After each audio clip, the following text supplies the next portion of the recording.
ಹೆದ್ದಾರಿಯು ಇಂದು ಅತಿಕ್ರಮಣಗಳ ತಾಣವಾಗಿ ಮಾರ್ಪಟ್ಟಿದ್ದು, ರಸ್ತೆಯ ಇಕ್ಕೆಲಗಳಲ್ಲಿ ಗೂಂಡಾ ಗಡಿಗಳ ಹಾವಳಿ ವಿಪರೀತವಾಗಿದೆ. ತಮ್ಮ ಪಕ್ಷದವರೇ ಅತಿಕ್ರಮಣ ಮಾಡಿದ್ದಾರೆಂಬ ಕಾರಣಕ್ಕೂ ಅಥವಾ ಮತ ಬ್ಯಾಂಕ್ನ ಲೆಕ್ಕಾಚಾರವೋ ಒಟ್ಟಿನಲ್ಲಿ ಸ್ಥಳೀಯ ಜನಪ್ರತಿನಿಧಿಗಳು ಮತ್ತು ಅಧಿಕಾರಿಗಳು ಕಣ್ಣಿದ್ದು ಕುರುಡರಂತೆ ವರ್ತಿಸುತ್ತಿದ್ದಾರೆ.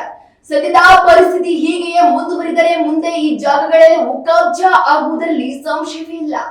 ಸಾರ್ವಜನಿಕರ ಸಂಚಾರಕ್ಕೆ ಅಡ್ಡಿಯಾಗುತ್ತಿರುವ ಈ ಅತಿಕ್ರಮಣವನ್ನ ತೆರವುಗೊಳಿಸಲು ಶಾಸಕ ಅಂಪಯ್ಯ ನಾಯಕರು ಹಾಗೂ ಪುರಸಭೆ ಮುಖ್ಯಾಧಿಕಾರಿ ಪರಶುರಾಮ್ ದೇವಾಮನೆ ಅವರು ಧೈರ್ಯವಾಗಿ ಕ್ರಮ ಜರುಗಿಸುತ್ತಾರಾ ಅಥವಾ ಹೀಗೆಯೇ ಮೌನಕ್ಕೆ ಶರಣಾಗ್ತಾರಾ ಎನ್ನುವುದನ್ನ ಕಾದು ನೋಡಬೇಕಿದೆ.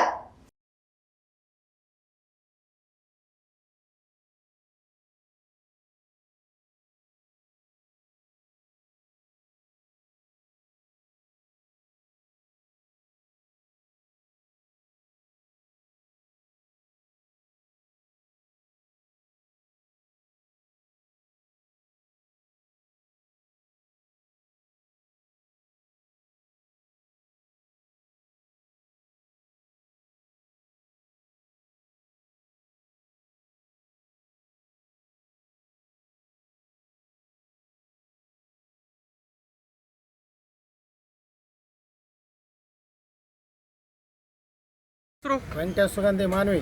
ಸರ್ ಏನು ಸರ್ ಸಮಸ್ಯೆ ಏನಾಗಿದೆ? ಮಾನ್ವಿ ಪಟ್ಟಣದ APMC ವಾಲ್ಮೀಕಿ ವೃತ್ತದ ಹತ್ರ ಅನಧಿಕೃತ ಡಬ್ಬೆಗಳನ್ನು ಪಾನ್ ಶಾಪ್ಗಳನ್ನು ಇಟ್ಟು ರಸ್ತೆ ಅಗಲೀಕರಣಕ್ಕೆ ತೊಂದರೆ ಕೊಡ್ತಿದ್ದು ಇಲ್ಲಿ ಮಾನ್ವಿ ಪಟ್ಟಣದಲ್ಲಿ ಅಪಘಾತಗಳು ಜಾಸ್ತಿ ಆಗ್ತಿದ್ದಾವೆ. ಅದೇ ರೀತಿ ಮೊನ್ನೆ ಮಾನ್ವಿ ಪಟ್ಟಣದ ಸೂರ್ಯ ಫಂಕ್ಷನ್ ಹಾಲ್ ಹತ್ರ ಲಾರಿ ಅಡ್ಡ ನಿಂತು ಕಾರ್ ಆಕ್ಸಿಡೆಂಟ್ನಲ್ಲಿ ಇಬ್ಬರು ಮೃತಪಟ್ಟರು.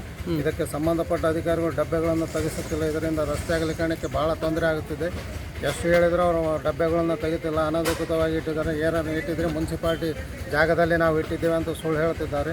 ಇದರ ಬಗ್ಗೆ ಹೇಳಿದ್ರೆ ನಮಗೆ ಜೀವದ ಬೆದರಿಕೆ ಹಾಕುತ್ತಾ ನಿಮ್ಮನ್ನು ಹೊಡಿತೀನಿ, ಅಡ್ಡಾಡಕ್ಕೆ ತೊಂದರೆ ಕೊಡ್ತೀನಿ, ಮುಂದೆ ನೋಡಿ ಮಾನವಿಯಲ್ಲ ಅಂತ ನಮಗೆ ಧಮಕಿ ಹಾಕ್ತಿದ್ದಾರೆ ಡಬ್ಬೆ ಅಂಗಡಿ ಮಾಲೀಕರು. ಅಲ್ಲ ಸರ್, ಏನಂತಂದರೆ ರಾಜ್ಯ ಹೆದ್ದಾರಿಯಲ್ಲಿ ಡಬ್ಬೆ ಅಂಗಡಿ ಇಡ್ತಾರೆ. ರಾಜ್ಯದಲ್ಲಿ ವಿಧಾನಸೌಧ ಮುಂದುಗಡೆ, ಹೈಕೋರ್ಟ್ ಮುಂದುಗಡೆ ಇದೇ ಥರ ಇಡ್ತಾರೆ ಅಥವಾ ಸಿಂಧೂರು ಮತ್ತು ಬೇರೆ ಬೇರೆ ತಾಲೂಕುಗಳು ಇದೇ ರೀತಿ ಇದೆ ಸರ್ ಮಾನವಿ ಇರ್ತಕ್ಕಂಥದ್ದು ಪರಿಸ್ಥಿತಿ? ಅದೇ ಇಲ್ಲ ರೀ, ಇಲ್ಲಿ ಯಾರು ಕೇಳೋರಿಲ್ಲ ಏನಿಲ್ಲ. ಅಧಿಕಾರಿಗಳು ಕಣ್ಣು ಮುಚ್ಚಿಕೊಂಡು ಕುಳಿತಿದ್ದಾರೆ. ಎಷ್ಟು ಸಲ ಹೇಳಿದ್ರು ಅವ್ರು ಏನು ತಿಳ್ಕೊವಲ್ರು. ಡಬ್ಬೆಗಳನ್ನು ತೆಗಿಸ್ತಾ ಇಲ್ಲ. ಇದುವರೆಗೆ ರಾಜ್ಯ ಹೆದ್ದಾರಿ ಒಳಚರಂಡಿ ಮಾಡೋದಕ್ಕೂ ಅಡ್ಡಪಡಿಸ್ತಿದ್ದಾರೆ ಡಬ್ಬೆ ಅಂಗಡಿ ಇವರು ಪಾನ್ ಶಾಪ್ ಅಂಗಡಿಯವರು. ಇದರಿಂದ ಹೆದ್ದಾರಿಗಳು ತ್ರಾಸಾಗಿದೆ. ಮನೆ ಮಾಲೀಕರಿಗೆ ಅಂಗಡಿ ಮಾಲೀಕರಿಗೆ ಬಾಡಿಗೆ ಕೊಟ್ಟು ನಾವು ತ್ರಾಸನ್ನು ಅನುಭವಿಸ್ತಿದ್ದೇವೆ. ಅಲ್ಲ ಸರ್, ಏನಂತಂದರೆ ರಾಜ್ಯ ಹೆದ್ದಾರಿಯಲ್ಲಿ ಗೂಡಂಗಡಿಗಳು ಇಟ್ಕೊಂತಾರಲ್ಲ ರಸ್ತೆ ಬದಿಯಲ್ಲಿ, ಆ ವಾಹನಗಳು ರಸ್ತೆ ನಿಲ್ಲಿಸ್ತಾರೆ. ಏನಿದು ವ್ಯವಸ್ಥೆ? ಈ ರೀತಿ ಅನಾಹುತ ಆದರೆ ಯಾರು ಹೊಣೆ? ಅದಕ್ಕೆ ಅಧಿಕಾರಿಗಳು ಹೊಣೆ ಮತ್ತು ರಾಜಕೀಯ ನಾಯಕರು ಹೊಣೆಗಳು ಆಗುತ್ತಾರೆ. ಅಲ್ಲ ಸರ್, ಮತ್ತೆ ಅಮಾಯಕರು ಸಾಯ್ತಾರಲ್ಲ ಸರ್? ಅಮಾಯಕರು ಸತ್ತ ಮತ್ತೆ ಏನು ಇದು ಯಾರಿಗೆ ಕೇಳೋರಿಲ್ಲ ಹೇಳೋರಿಲ್ಲ. ಮಾನ್ವಿ ಪಟ್ಟಣದಲ್ಲಿ ಎಲ್ಲರೂ ಮಲಗಿಬಿಟ್ಟಿದ್ದಾರೆ. ರಾಜಕೀಯ ಅಂದ್ರೆ ಸತ್ತೋಗಿದೆ ಮಾನ್ವಿ ಪಟ್ಟಣದಲ್ಲಿ. ಅಲ್ಲ ಸರ್, ಸರ್ವಿಸ್ ರಸ್ತೆ ಯಾಕಿಲ್ಲ? ಸರ್ವಿಸ್ ರಸ್ತೆ ಕೊಡವಲ್ರು. ಅದೇ ಹೇಳಿದ್ರೆ ಕೇಳ್ಕೋವಲ್ರು ಅವರು. ಯಾರು ಅಂತಾರೆ ಅಧಿಕಾರಿಗಳು. ನಾವು ಇಚ್ಛೆ ಬಂದಂಗೆ ಮಾಡ್ತೀವಿ, ನೀವು ಯಾರು ಕೇಳಕ್ಕೆ ನಮ್ಮ ಹೆಂಗೈತೆ ರೂಲ್ಸ್.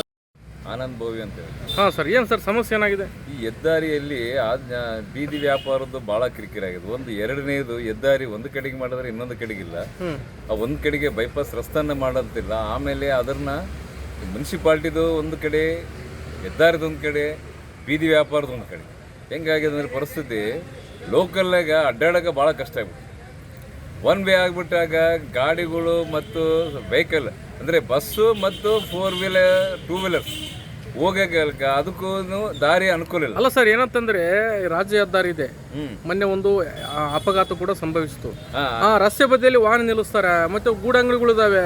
ಅದು ಚರಂಡಿ ಮೇಲೆ ಗೂಡಂಗಡಿ ಇಟ್ಟುಬಿಟ್ರೆ ಏನು ಸರ್ ಇದು? ಈ ಮಾನವಿಯಲ್ಲಿ ಏನಿದೆ ಸಮಸ್ಯೆ? ಅದಕ್ಕೆ ಬಹಳಷ್ಟು ಸರಿ ಸಾರ್ವಜನಿಕರು ಹೇಳಿದ್ದಾರೆ. ಆಮೇಲೆ ನಮ್ಮ ಮಾಧ್ಯಮದ ಮುಖಾಂತರ ಕೂಡ ತಿಳಿಸಿದ್ದಾರೆ ಸಾರ್ವಜನಿಕರು.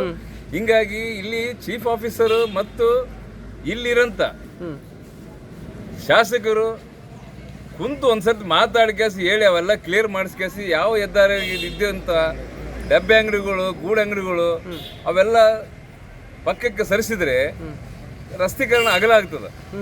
ಅಲ್ಲ ಸರ್, ಈಗ ಈ ರೀತಿ ನೀವು ಹೇಳ್ತಾ ಇದ್ರಿ, ನೀವು ಹಿಂಗಾದ್ರೆ ಹೆಂಗೆ ಸರ್? ಮಾನವಿ ದೂರ ಹೇಳುತ್ತೆ. ಬೇರೆ ಬೇರೆ ತಾಲೂಕಿನಲ್ಲಿ ಹೇಗಿದೆ ಇಲ್ಲಿ ಮಾನವಿ ಕೂಡ ಯಾಕೆ ಈ ವ್ಯವಸ್ಥೆ ಇದೆ?